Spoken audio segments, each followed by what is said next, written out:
हाँ जी दोस्तों, क्या हाल चाल। भाई बहुत बहुत स्वागत है आपका कंपनी ऑफ द वीक की सीरीज में। हालांकि हमारी ये सीरीज हर संडे को आती है, बट अनफॉर्चुनेटली कल कुछ किसी टेक्निकल रीजन से कल ये नहीं आ पाई, तो मैं उसकी क्षतिपूर्ति आज मंडे को कर रहा हूं। तो मैंने आपको बताया था कि मैं इस हफ्ते में जिस कंपनी में इन्वेस्ट करूंगा उस हफ्ते उसकी जानकारी आप लोगों को इस संडे को दूंगा, जो कि आज मंडे को दे रहा हूं मैं।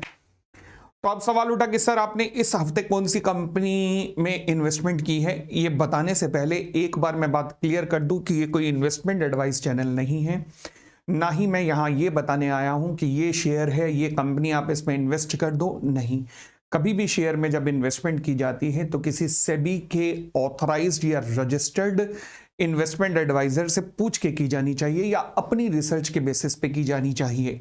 मैं कोई सेबी रजिस्टर्ड एडवाइजर नहीं हूं, तो इसलिए मेरी एडवाइस के बेसिस पे आप इन्वेस्टमेंट करें, ये बिल्कुल भी आपके पोर्टफोलियो के लिए सही नहीं रहेगा।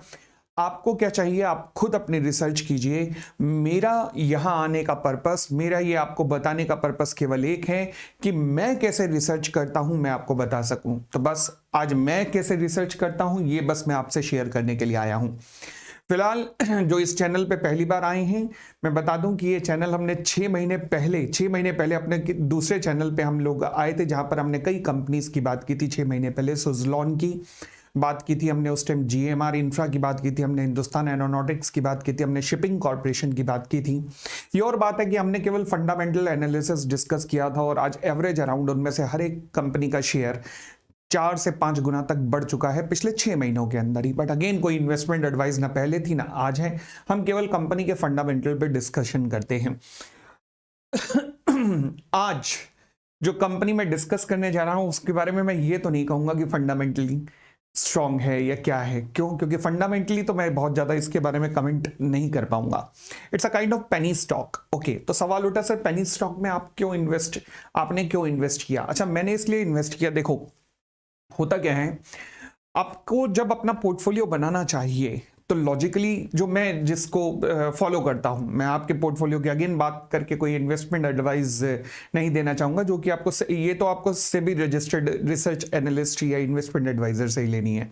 मगर मैंने अपना पोर्टफोलियो ऐसा डिजाइन किया कि उसमें 50% जो है वो लार्ज कैप्स का हो, बड़ी बड़ी कंपनीज का हो, उसमें से फिर 30% के करीब मिड कैप्स का हो, अराउंड 15% के करीब स्मॉल कैप्स का हो, और approximately 5% of my investment should be in penny stock. Penny stock मतलब या तो खत्म और या फिर धड़ल्ले से 2 गुना 4 गुना। तो वही मेंटेलिटी रखकर, मतलब मैंने इसमें अपनी कैपिटल नहीं लगाई, मैं कहूंगा कि जो प्रॉफिट जनरेट हुआ है ड्यूरिंग द प्रीवियस वीक्स बस वो लगाया है।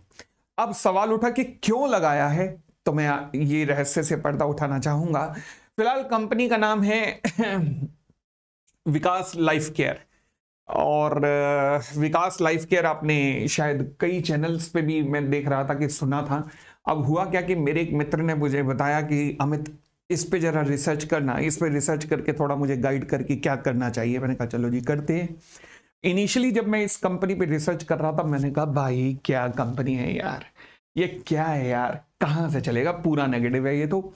सबसे बड़ी नेगेटिव चीज मुझे क्या नजर आई जानते हो? सबसे बड़ी नेगेटिव चीज नजर आई कि कंपनी में 11% स्टेक केवल प्रमोटर के पास है, और जो फाइनेंशियल इंस्टीट्यूशन है, जो कोई फॉरेन इंस्टीट्यूशनल इन्वेस्टर्स हैं, उनके पास कोई 2% शेयर है। अच्छा, ये मेरे लिए हैरानी की बात थी कि तुम 2% क्यों रख के बैठे हो भाई। ना म्यूचुअल फंड की इन्वेस्टमेंट है, ना किसी और डोमेस्टिक इन्वेस्टर की इन्वेस्टमेंट है, बड़े इंस्टीट्यूशनल इन्वेस्टर की, बट फॉरेन इंस्टीट्यूशन रख के बैठे 2%, हैरानी वाली बात थी है। फिलहाल तो 11% के करीब या 12% के करीब प्रमोटर की होल्डिंग, 2% की फॉरेन इंस्टीट्यूशनल होल्डिंग, और बाकी सारा का सारा पब्लिक के पास। अब मैंने कहा भाई ये कंपनियां कहां चलेंगी, कमाल हो गई बात। फिर मैं और रिसर्च करने लगा, फिर मैंने फाइनेंशियल्स पे आया। अच्छा, जब फाइनेंशियल पे आया तो मैं फिर नेगेटिव, मैंने कहा नहीं हो ही नहीं सकता भाई, कुछ हो ही नहीं सकता, क्या कर रहा है पोपली, रहने हो ही नहीं सकता, कहां गया कहां गया। इसके फाइनेंशियल्स में दिखाता हूं आपको, विकास लाइफ केयर, ठीक है, ये इसके फाइनेंशियल्स देखेगा। लो जी, स्टेगनेंट ही है ऑलमोस्ट, टोटल इनकम तो लगभग स्टेगनेंट ही है। सितंबर 22 सितंबर 23 क्वार्टर ऑन क्वार्टर कंपेयर करें, हाँ जून से लेकर सितंबर में जरूर तरक्की हुई है। ईबीटा मार्जिन्स की, प्रॉफिट ऑफ पैट की अगर मैं बात करूं तो, और ईबीटा मार्जिन की बात करूं तो वो अच्छे तरीके से थोड़े बड़े हैं।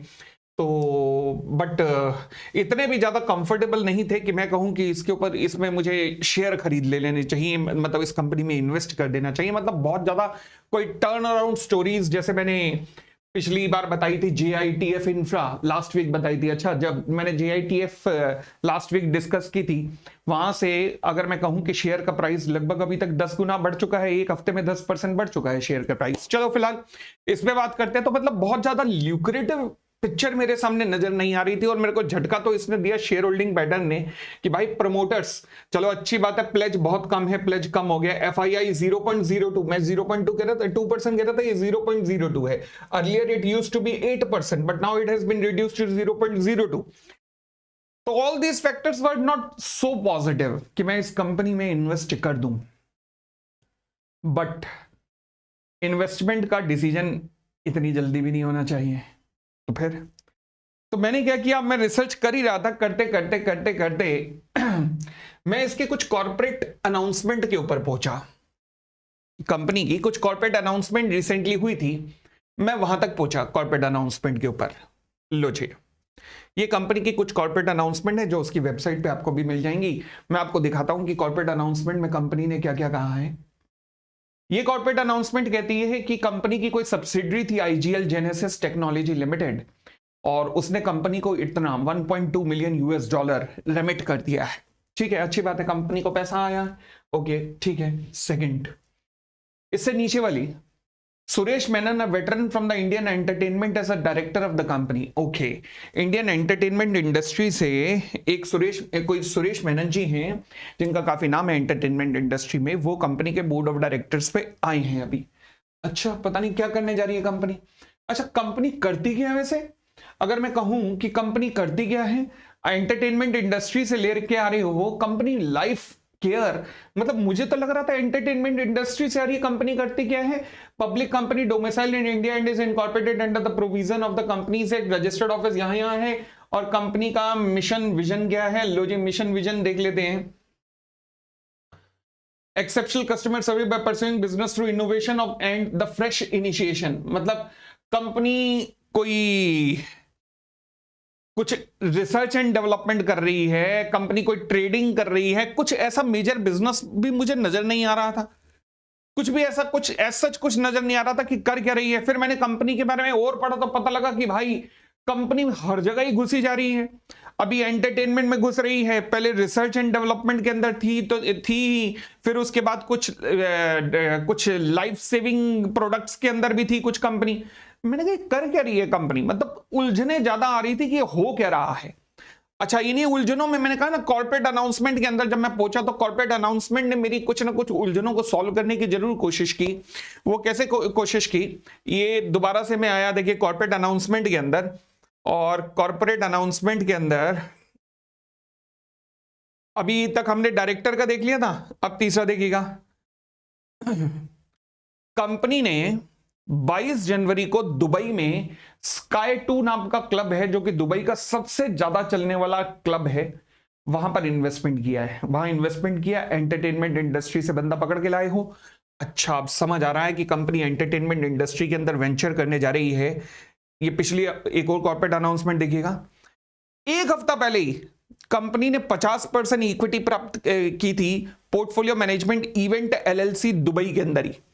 ये अगेन इवेंट मैनेजमेंट कंपनी के अंदर 1 बिलियन रुपीस की, 1 बिलियन रुपीस। भाई साहब, ये कंपनी इतना पैसा लगा रही है, इतना इतना पैसा लगा रही है। फिर जब मैंने कंपनी की ऑर्डर बुक देखी, ऑर्डर बुक लगातार ऑर्डर आ रहे हैं। फिर कंपनी की एक्विजिशन देखिए, तो एक साल में ये मेरे ख्याल से चौथा या पांचवा एक्विजिशन था कंपनी के द्वारा किया गया। अब थोड़ी सी पॉजिटिव फ्लो आने लगी, पर मैंने फाइनल डिसीजन कब लिया था? फाइनल डिसीजन लिया था इस न्यूज पे, जो कि कब की है, 30 जनवरी की। और 30 जनवरी को मैंने फाइनली डिसाइड किया कि हाँ जी, अब चल पोपली, अब चल, अब कर ले इन्वेस्ट। क्या हुआ है, बोर्ड ऑफ डायरेक्टर ने क्वालिफाइड इंस्टीट्यूशनल प्लेसमेंट किया है 50 करोड़ रुपए का, और ये 50 करोड़ रुपए का जो इन्वेस्टमेंट किया है इंस्टीट्यूशनल इन्वेस्टर्स ने, ये 7 रुपए 8 पैसे के हिसाब से किया गया, और ये 7 रुपए 8 पैसे फ्लोर प्राइस है। फ्लोर प्राइस का मतलब क्या है कि ये प्राइस इससे ऊपर तो हो सकता है मगर इससे नीचे नहीं हो सकता, ये सबसे बेसिक प्राइस है 7 रुपए 8 पैसे। ये उस समय की बात है जबकि कंपनी का शेयर 6 रुपए 90 पैसे पे था और सर्किट, लोअर सर्किट लगा था उस दिन। तब मैंने कहा yes, this is the right choice baby, आहा। मतलब बड़ी सीधी सी बात है, हालांकि ये बहुत ही एक रिस्की प्रपोजल है, और मैं आपको बिल्कुल भी नहीं कहूंगा कि मेरी बात सुनने के बाद अब इस कंपनी में पैसा डाल दें, ऐसा गलती मत करना, क्योंकि अगेन इन्वेस्टमेंट केबल से भी ऑथराइज्ड इन्वेस्टर्स के बातों पे और अपनी रिसर्च के बाद ही करनी चाहिए, ऐसे किसी के कहने पर नहीं करनी चाहिए। और मेरी ऐसे एडवाइस के बेसिस पे आप इन्वेस्टमेंट कर दो तो आपका नुकसान हो सकता है, पहले बताऊं, तो इसलिए गलती भी मत करना है। यहां तो मैं केवल ये बता रहा हूं कि कंपनी में, किसी कंपनी को देखने से पहले, उसमें इन्वेस्टमेंट पैसा डालने से पहले क्या क्या देखा जाना चाहिए। तो फिलहाल मैंने ज्यादा कैपिटल नहीं, अपनी कैपिटल का मैंने कहा ना, एक 5% जो आप पोर्शन रखते हो कैपिटल का, वो एक सर्टन छोटा सा पोर्शन, 5% का भी एक सर्टन पोर्शन उठाकर मैंने स्टॉक के अंदर डाल दिया। मैं आप बता ही देता हूं, मैंने इसके 50,000 शेयर्स खरीदे हैं, 50,000 शेयर मैंने इसके खरीदे हैं। एंड नाउ लेट अस सी कि आगे क्या होता है। बट मुझे लगता है कि इस शेयर को कुछ भी करने के लिए ना वक्त देना चाहिए। तो ये एक ऐसा शेयर होगा जिसमें इन्वेस्ट एंड फॉरगेट वाली स्ट्रेटेजी पे मैं चलूंगा। मान के चलूंगा कि मैं अगर ये लॉस हुआ भी तो कितना गिर जाएगा, 4 या 5 रुपए तक आ जाएगा, इससे नीचे नहीं गिरेगा।